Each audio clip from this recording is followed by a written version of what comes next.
Hello there. My name is Jacob. Today I'm going to tell you a little story about how me and my two best friends, David and Bruno being my pet dog, went to go explore an old abandoned warehouse, thinking it was just another exploration journey. Little did we know, it'd probably be the last one we'd ever have. It all started at home on a Saturday afternoon. Hey there, Bruno. Hey, buddy. Hey, have you seen David? Huh. Okay. David! Huh. Well, let's go check out. There you are.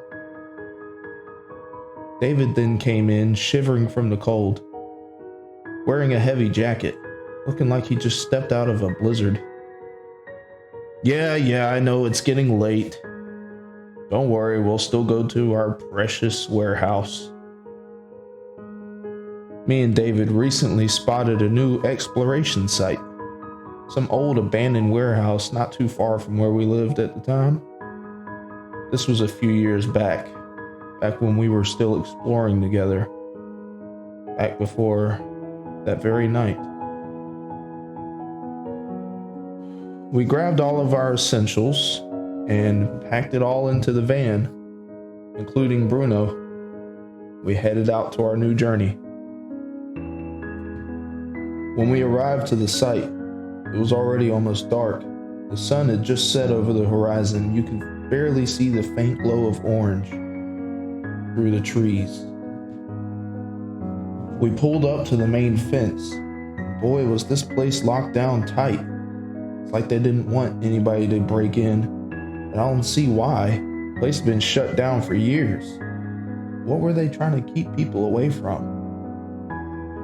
Well, that was no matter. We brought our tools with us. Hey David, you got the tool? Oh yeah, I got the tool. David then pulled out the tool bag that we brought along with us in our backpack and pulled out an angle grinder to cut through the fence. Once he cut a hole small enough for us to squeeze through, Bruno suddenly started whining and acting anxious, as if he didn't want to go. I could feel it. I could feel what he was feeling. And I felt like there was something wrong here, but I shrugged it off and went through anyway, ordering Bruno to come in behind me. We all made it through and approached the warehouse in question. Looking further, I could see that nothing was left of this place but broken windows, glass on the ground, faded paint. There's a whole plethora of old memories staining this place forever. Once we found a huge bay door to get into, we climbed up and made our way inside. But there was nothing to be seen inside, just emptiness. No boxes, no industrial equipment, which I don't see why anybody would leave anything like that lying around, but you never know. But there was an eerie quietness. Something felt very wrong. Bruno acted more strangely then, his whining becoming more consistent. I started to feel uneasy too. Whatever it was, I couldn't place it. Suddenly, the lights had flickered on. That didn't seem possible to me, considering this place had been shut down for so many years. Now all of a sudden the lights were flickering on. Then when they flicked off, I could see that boxes had appeared where they weren't before. And as the lights flashed on again, we were met with the sound of a security guard. Hey! What are you two doing here? Halt! We didn't even hesitate. We just started running as fast as we could. Bruno trailed right behind us. I could tell the security guard wasn't far either. We suddenly stopped when he appeared in front of us, around a corner of boxes. What the hell's going on here? Hey, you two, stop! Started scrambling my words, trying to explain to him that was a misunderstanding. I'm sorry, sir. We didn't know. We didn't know anybody was here. I'm so sorry. Hey, you two, stop! Suddenly heard him from behind us. The hell? I slowly turned around to check the source of the voice, but nobody was behind us. I could have sworn I turned back around. The lights flickered off again. When they came back on, Bruno and David were gone. I was suddenly left alone. There was no trace of any of them, not even the security guard. Wasn't sure what to do. Then the lights flickered again. All I could see was a pile of boxes off in the distance. I decided to go check them out. They were rumbling around for some reason, but I couldn't see the source of what was making them move. So I crept slowly over towards them. As I got closer, the boxes suddenly stopped moving. When I was right on top of them, all I could see was a staircase that led down to what I would assume to be a boiler room. With no other choice in sight, I decided to go down them. It led to an old metal door that was almost rusted off the hinges. I opened it up, and it led to another staircase that seemed to go on for forever. God knows how many flights it took you down, but I decided to reluctantly go down them anyway. I had to find Bruno and David. I went down for what seemed like an eternity. I could hear eerie noises as I climbed down them. I wasn't sure where this staircase was taking me, but I didn't have a good feeling about it. Finally, I reached the bottom. There was another door here, but it seemed very out of place. There was a wooden door, the old metal doorknob. I was afraid of what would happen if I turned it and opened it, but nothing did. I opened the door and I was just met with a new room, a boiler room. It was connected to two dark hallways that led in opposite directions. I wasn't sure which way to take. Suddenly, as I was trying to get my bearings, I heard two distinct screams.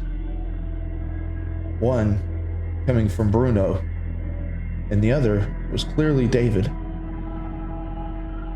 Not sure which way to go, I just went with my gut instinct and went down the left hallway, with nothing but a flashlight.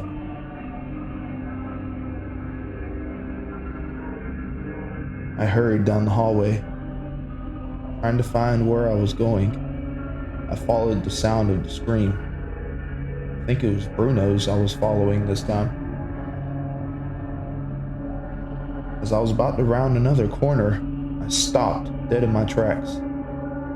At the corner of my eye, I saw three hooded figures down the end of the hallway.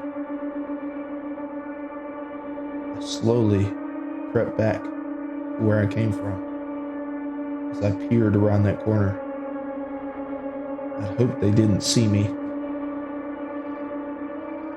God, there isn't some kind of weird cult shit going on down here. I tried to get a good look at them. They were gone.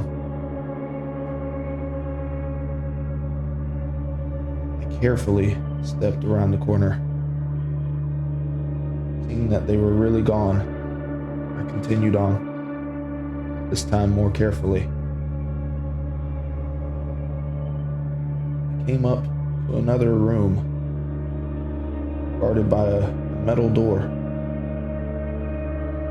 When I went inside, I dropped to my knees. Tears began to fill my eyes as I realized what was in front of me. Bones. Not just any bones. Bones of a canine, roughly the size of Bruno. Oh my God. Could this really be him? Is that even possible? What could strip his bones that fast? What could have done this to him? I didn't even get time to warn him, as I heard the screams of David once more, coming back from the opposite direction. I grabbed Bruno's collar that was around his neck, what was left of it anyway, and I ran towards the sound of David's screams. It sounded like he was in agony. He was in the worst pain imaginable. Still, I ran after him. I don't know what I'd do if I ran into those figures again, but I'd have to cross that bridge when I got to it. Luckily, I didn't see them. I ended up in the other hallway, and I got closer and closer to David's screams. Suddenly, they stopped. It grew quiet once more. Then I was met with low groans. It sounded like David. Not screaming, just painfully groaning. I approached the sound slowly, creeping along. Then I saw David lying against the wall, sitting down. Except he seemed to have grown in age. Seemed to be 50 years older now, if I had to guess. I couldn't explain it. He just aged. Jacob, is that you? David? Come closer, Jacob. Come here. Something I need to tell you. What is it? What is it, David? What happened to you? Just listen. This place is not normal. I'm sure you're aware of that. This happened to me down here. I can't explain it, but time doesn't work the same down here. David, just listen. I'm not gonna make it. David, what are you talking about? We can figure this out. All I have to do is get you out of here and then I stopped when I noticed the pool of blood coming from his side. That's what I'm trying to tell you, Jacob. Those figures, they attacked me. They left me here to die. I aged as I sat here. Time works differently in this place. So, be careful. Get out of here, Jacob. Save yourself. David, I can't just leave you here. You have to. I won't make it out of here alive, but you can. Goodbye, Jake. David, no. David, come on. Don't do this. Come on, David. I tried to shake him, but it was no use. He was already gone. And so was Bruno. I was filled with rage. I knew those hooded figures had everything to do with this. I would get revenge for my friends. I had known David my whole life. There's no way I would just let this happen. I grabbed the pack off of David. We had small explosives placed in there in case we had to break into a door inside. But now I knew what I had to do with it. I took the explosives and an old lighter, made a makeshift fuse out of some rope and other supplies we had. I placed the explosives in the middle of the boiler room. Once I set the fuse, I bolted up the stairs. If my friends were gone, those damn things would go with them. I ran as fast as I could. I suddenly heard the explosion behind me. I ran, trying to escape the fire. I made it up the stairs, and I bolted out of the warehouse as fast as I could. Everything started crashing down, setting ablaze. I hoped I'd killed those damn things, but I knew it wouldn't bring David or Bruno back. As I was running out the bay door, I saw the lights flicker once more, the boxes appearing and reappearing and going away all at once. It was like the whole place was glitching out, like reality had set in with the fire blazing. As I jumped from the bay door, I suddenly heard Bruno barking behind me.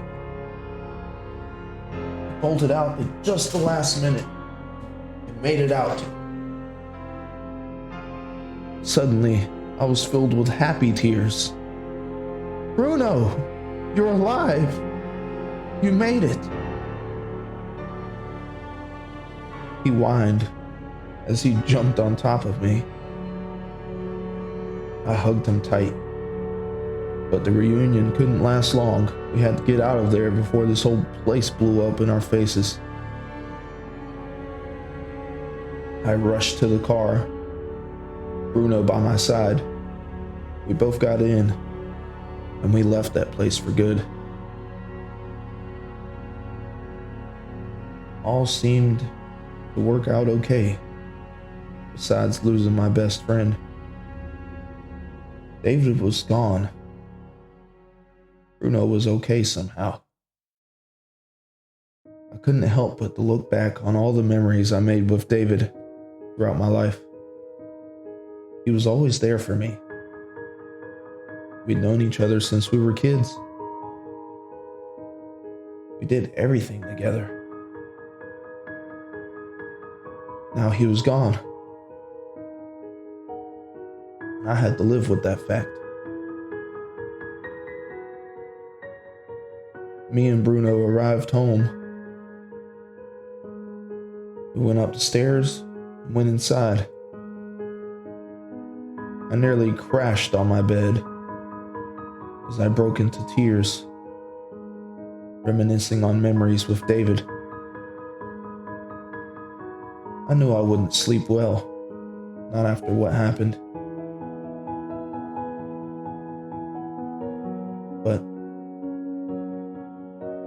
As it became later, my eyes became heavy. I started to fall asleep when I suddenly heard a voice in my head.